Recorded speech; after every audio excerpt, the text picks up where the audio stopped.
பொம்பளை ஹீரோனி செத்து போயிட்டா இதே பாடி ஹெட் அந்த இதுக்கு ஒரு வாய்ப்பு இருந்தானுங்க அதே மாதிரி தான் அதில் இதான் அந்த கிழவனுக்கு போல கொண்டு இருப்பான்னு நினைக்கிறேன் விட்டு ஆனால் கேம்லாம் ஒரே கேமையும் காட்டல வேணா பேச அது மட்டும் இதுவாக இருக்கும்னு நினைக்கிறேன்.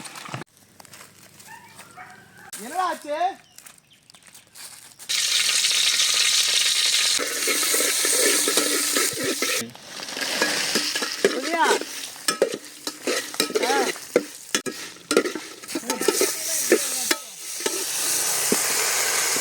போடுறா கொட்டி